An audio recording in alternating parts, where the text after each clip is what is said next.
I think one of the key priorities for government, something we're spending a lot of time talking about across government, is trust.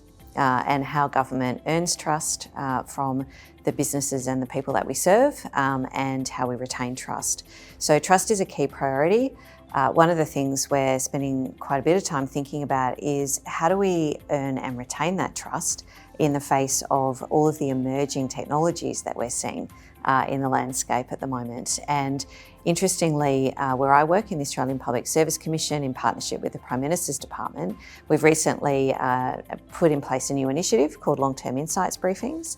And as part of that initiative, we've done our first pilot long-term insights briefing, which involves gathering all of the evidence that we can find on a particular issue, quantitative data, qualitative data, through research, through interviews, desktop research, futures, scenarios and exercises, gathering all of that evidence and insight on a particular topic.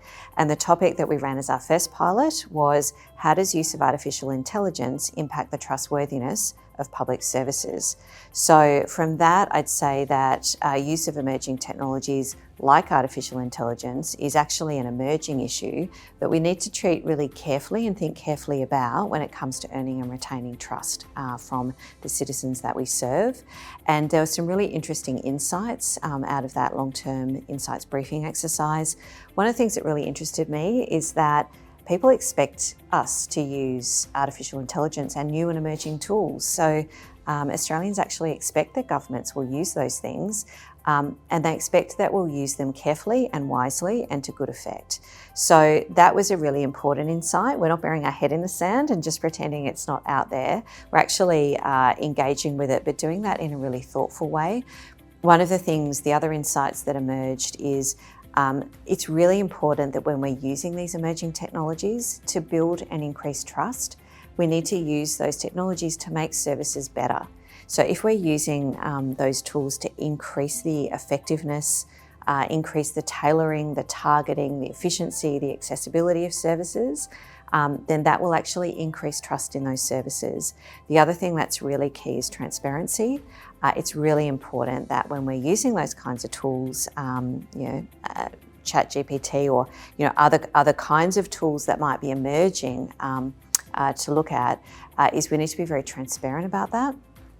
And we also need to clearly communicate so that people know what we're using, how we're using it, and they can feel confident that when there's a need, there's actually a human that people can talk to when they need to, who's going to bring empathy to the situation. So there's some really good insights there on how we can build and earn trust when we're using emerging technologies.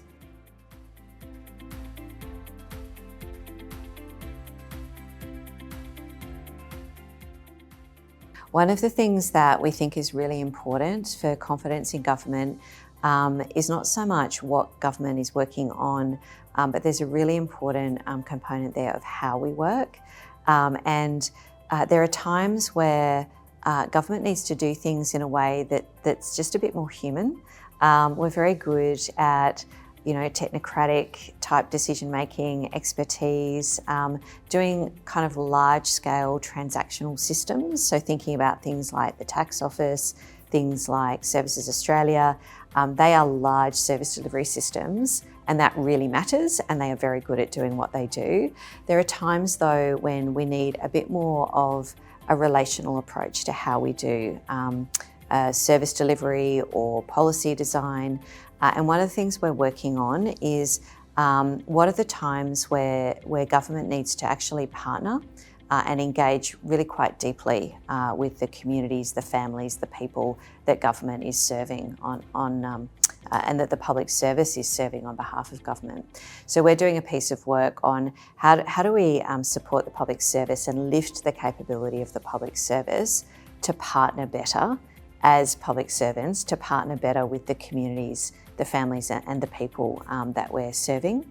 There's a whole lot of insights that we're gaining out of what does it look like to be a better partner and for government to partner better with communities. One of the things is that it's really important that public servants have high cultural capability. It's important that we think carefully about how do we share risk, how do we share accountability, how do we share decision making, and what are some of the tools that help us do that within all of the parameters of, say, the financial law, because at the end of the day, we're charged with spending public money and spending it in the way that government has committed to spend it.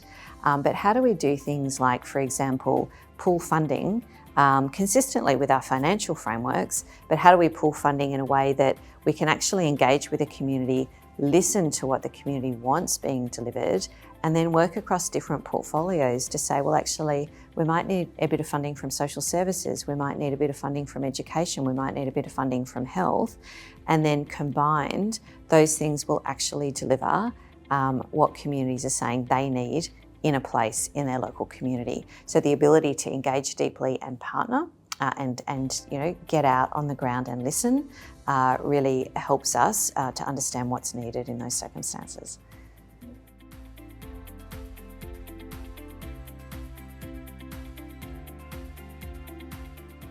Yeah, it's a really interesting question about whether that tailoring of services and making them more targeted versus privacy and security, whether that's an inherent tension.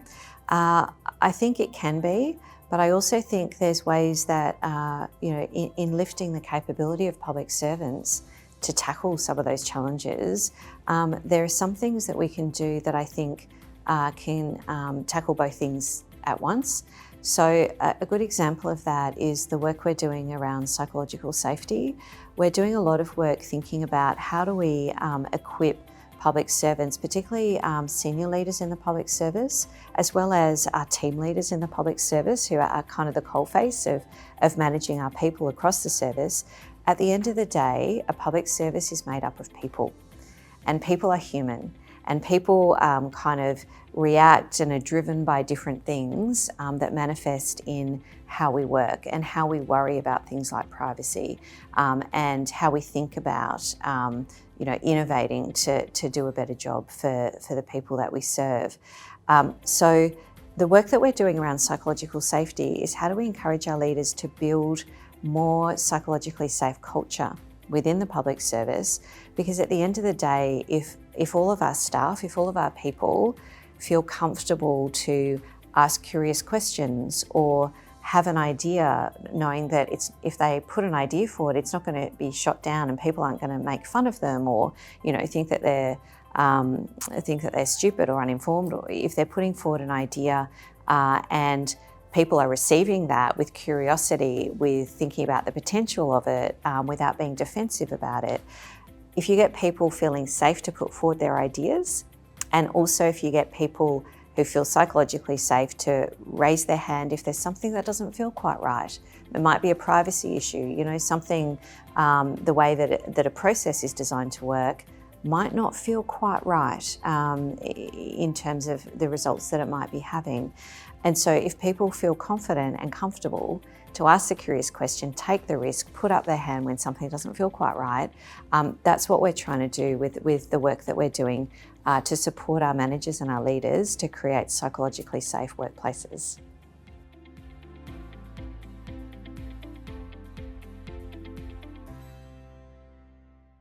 Understanding citizen needs is a really important capability for any public service.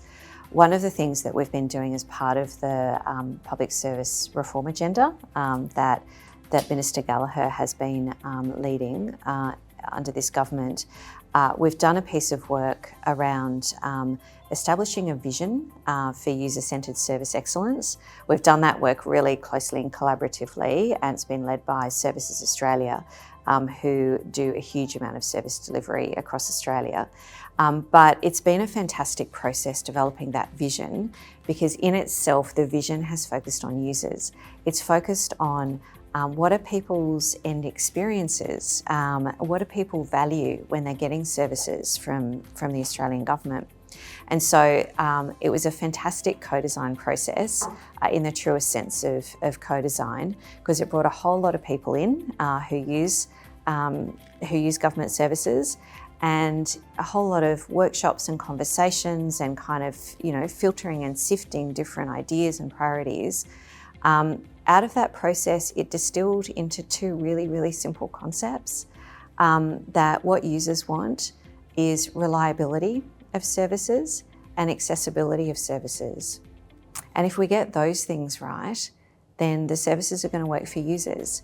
And so while it's a really simple concept, I think the approach and how we developed that vision and then how we're implementing that in terms of a whole lot of guidance for public servants to actually then feel brave, feel confident, feel empowered to go out and do exactly those kinds of processes, to talk with users about how do we make this service that we've been asked to design or this program we've been asked to design, how do we make those as accessible and reliable as possible? So that's just one of the things that we're doing.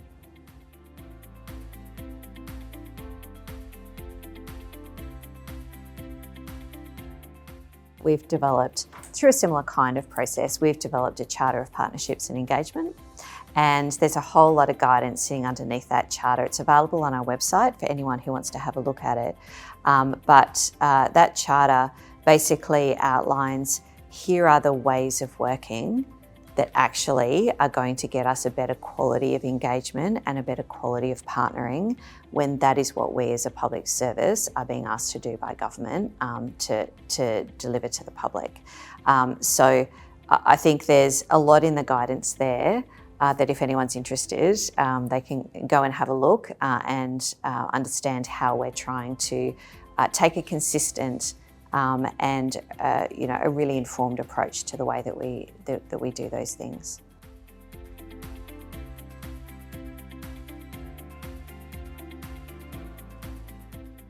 I mean, I think these are a great opportunity for people to actually get together and talk about what they're doing and share ideas. So on my panel, for example, with Alison and Gemma, Alison from Geosciences Australia, one of the ideas that I loved that she was talking about is how do we use a really simple front end to manage all the complexity that we have to deal with at the back end. So she talked about the example of using Google Maps. Everyone's got Google Maps on their phone. How do we use Google Maps as a front end for all of that complex geospatial data, and that we can do all of the work within government of joining all of that up at the back end, and then have a really simple front end that is accessible and reliable, to go to those earlier points about what matters to people and Australians. So, and being able to hear David Hazelhurst from Services Australia with Damon Rees and Chris Fechner, I mean, they're all colleagues that we talk with on a regular basis, but being able to hear their ideas in this context and then weave them together and learn from each other, while we're engaging, with a whole lot of people who've come to listen to those ideas, is a great opportunity.